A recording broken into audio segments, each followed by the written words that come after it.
nkafyondako ya telefone nzoba ndayiforomase, nubwo tutazoba turi kumwe nzoba ndayiforomase aho nyene. Ndabazaniye application ushobora guforomata iyindi telefone mu gihe harimo email yawe. Hariho abantu benshi bagurisha amatelefone yabo ugasanga harimo ama email yabo, canke ugasanga bakwivye telefone harimo email yawe. Ingene woshobora rero kuyiforomata iyo telefone byihuse ugakuramwo email yawe. Uko bigenda nuko uragenda muri Play Store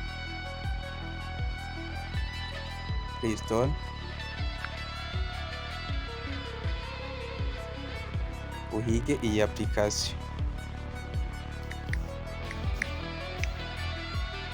Localisation ni iyi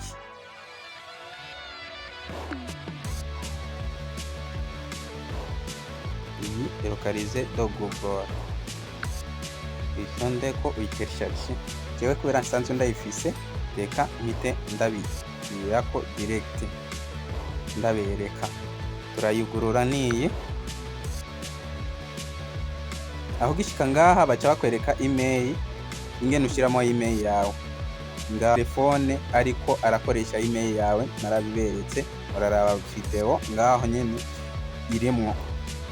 Aha tugomba tushiremo iyi email nyene, tugira ngaho continue, ushyiremo mode pass.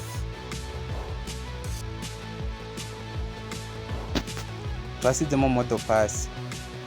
Aho ukigera ngaha baca bakwereka amatelefone yo ijya email yawe.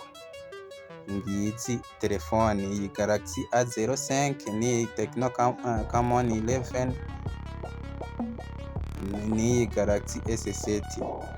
Rero ngoma ndabereka karorero kuri telefone imwe. Izi zose nizi wanje nizo ndiko ndakoresha. Ngoma ndabereke ingene rero ushobora kuyiforomata, ingene ushobora kuyiforomata atari gwawe.